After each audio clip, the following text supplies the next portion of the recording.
Sometimes, I pull on it so hard, I rip the skin. Well, my daddy taught me a few things too, like how not to rip the skin by using someone else's mouth instead of your own hands. Will you show me? I'd be right happy to. That was a longer clip, but I feel like it was worth it. That's why you asked where that was. Yeah. So I have context now.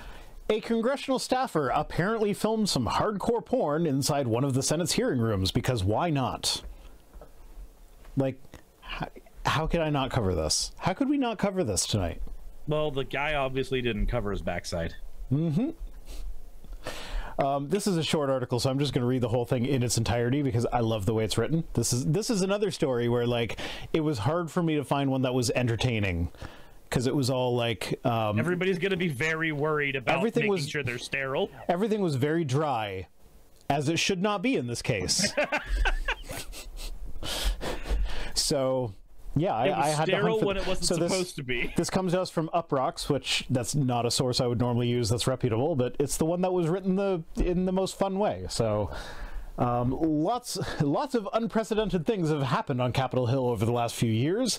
There have been spats from gun-toting lawmakers over metal detectors. Triumph, the insult comic dog, visited there and caused a mini-scandal. Then there's the whole failed coup thing. But few were expecting to learn hardcore porn was shot inside the vaunted building. Per Mediaite, footage recently reeked. Yeah, it probably reeked. Probably reeked a bit.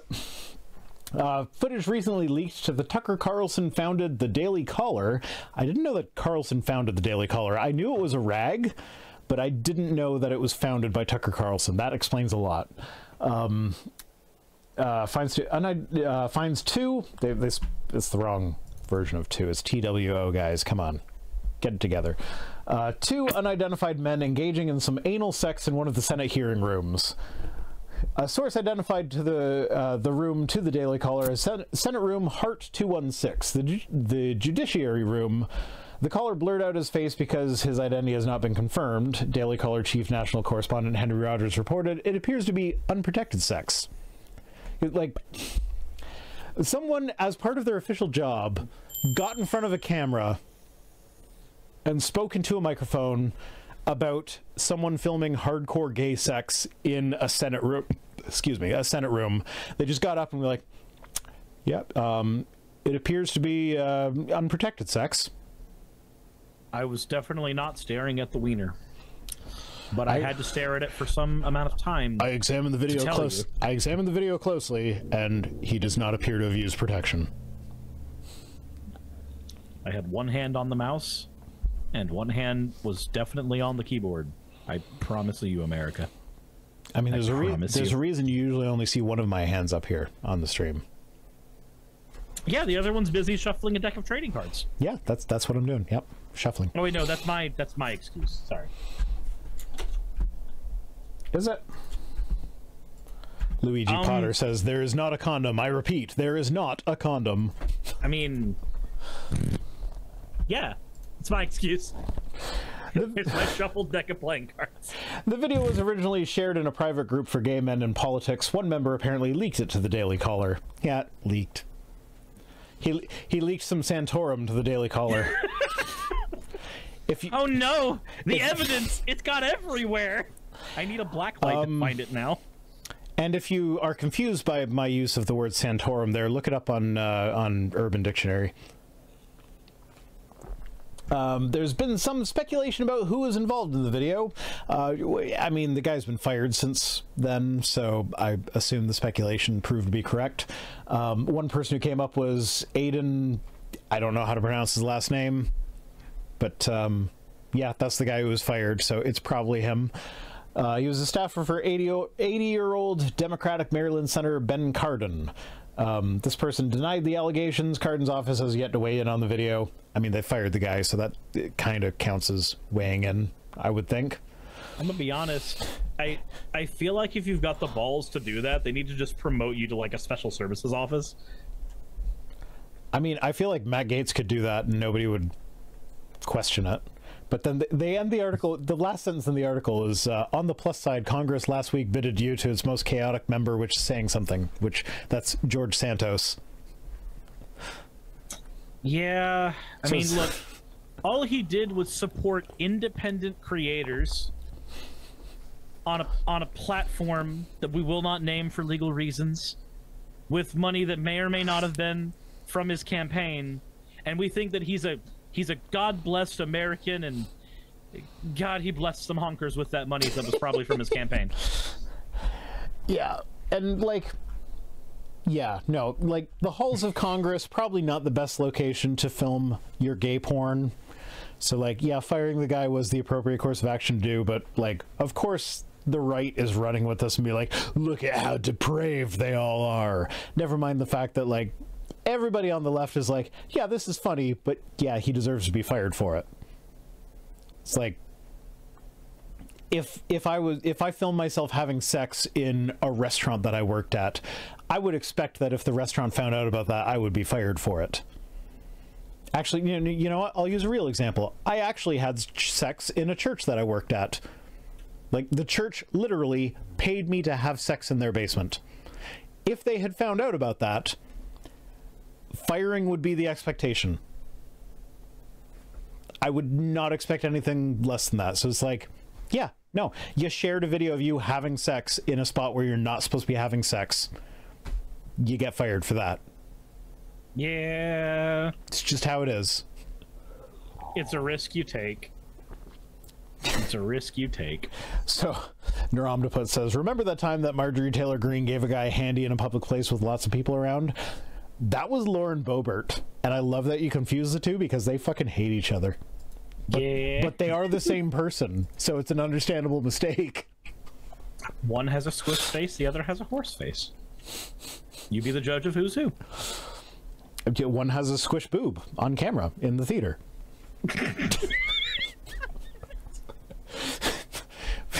I'm not lying.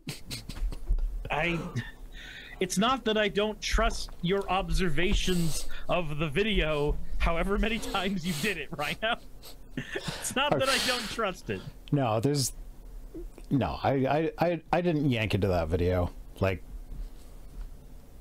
there's sexier stuff out there. Dojins are a thing. Yeah. Okay. The fifth and final news article. We want the law to be used in a proper manner. Now I have to find it. There we go. Trump is ineligible for office under the 14th Amendment's insurrection ban, Colorado Supreme Court rules. This is another thing that the partisan hacks Supreme Court of the United States is going to overturn, but for the moment, let's just be happy. So, in a stunning and unprecedented decision, the Colorado Supreme Court on Tuesday removed former President Donald Trump from the state's 2024 ballot, ruling that he is not an eligible presidential candidate because of the 14th Amendment's insurrection ban. Side note, when this news first dropped, the United States website that hosted the text of the Constitution crashed because so many people were looking up the 14th Amendment. And Lesson Lucid says, woo, temporary happiness. There is unfortunately one issue with this, though. If memory serves, when I was reading through stuff about this, as the courts are deliberating on this, if the deliberation takes place past the point where they start accepting ballots, then he may still be allowed on the ballot. Yeah, well, I mean, he appealed to the Supreme Court, and I very much doubt they would not take it up. It would be a historic thing for them to take up. They would be dumb not to. Yeah, but also they're a bunch of partisan hacks at this point, so obviously when they take it up, it's like they're just going to rule in his favor because that's what they're going to do. Yeah, like they've done with everything. But in the majority opinion, they say President Trump did not merely incite the insurrection. Even when the siege of the Capitol was fully underway, he continued to support it by repeatedly demanding that Vice President Mike Pence refuse to perform his constitutional duty, and by calling senators to persuade them to stop counting electoral votes. These actions constituted overt, voluntary, and direct participation in the insurrection. We conclude that the foregoing evidence, the great bulk of which was undisputed, so like all the evidence that says he committed insurrection, not disputed, except for a little tiny bit of it. Undisputed at trial, established that President Trump engaged in insurrection. The opinion added, President Trump's direct and express efforts over several months exhorting his supporters to march to the Capitol to prevent what he falsely characterized as an alleged fraud on the people of this country were indisputably overt and voluntary. Then, in addition, they rejected his free speech claims, saying that President Trump's speech on January 6th was not protected by the First Amendment. They say, ratified after the Civil War, the 14th Amendment says that officials who take an oath to support the Constitution are banned from future office if they engage in insurrection, but the amendment's wording is vague and doesn't explicitly mention the presidency, and has only been applied twice since 1919. So this is the thing where, like, the original judge who ruled on this, it wasn't that, like, yeah, no, Trump didn't commit insurrection, therefore he can go on the ballot. What he ruled was, no, Trump definitely did commit insurrection. However, the wording of the 14th Amendment excludes the president because of some technicality, like, because he says he supports the Constitution instead of upholds the Constitution, or whatever. No, he says he legalese knows no victims. Yeah, so it's just like, technically speaking, it used a different word, therefore it doesn't count. And like that was it. And both Trump and the people suing to get him off the ballot appealed that. And now that it's gone through appeals, they've said, nope, we're going to remove him from the ballot because clearly the president is an office of the United States. It'd be kind of weird if you tried to rule that it's not an office of the U.S. and therefore it's okay. The only way you could probably manage that would be to use the station of Washington, D.C. in some way. But I don't think that would be doable. Yeah. Anyway, Colorado Supreme Court issued a completely flawed decision tonight, and we will swiftly file an appeal to the United States Supreme Court, as President Trump's representative speaking. And concurrent request for a stay of the deeply undemocratic decision. We have a full confidence in the U.S. Supreme Court. Of course they do, because they're a bunch of partisan hacks. They will quickly rule in our favor. Of the people on there Trump brought in. Yeah. So yeah, the thing that they're... So the Speaker of the House, Mike Johnson, has come out in support of Trump for this. So the Speaker of the House has actively supported a guy who, it is now a matter of legal record, committed insurrection. So he said, today's ruling attempt to disqualify President Trump from the Colorado ballot is nothing but a thinly veiled partisan attack. Regardless of political affiliation, every citizen registered to vote should not be denied the right to support our former president. I hate the way they're fucking framing this. It, like, they're saying it as though Trump not being on the ballot is somehow denying the American citizens their right to vote for Trump. If that's the case, like, then the Green Party not being on the ballot in Georgia is a violation of my right to vote for the Green Party. That's the thing. You can vote for whoever the fuck you want with a write-in vote. Now, sometimes the write-in votes are counted, sometimes they're not, depending on the circumstances. But like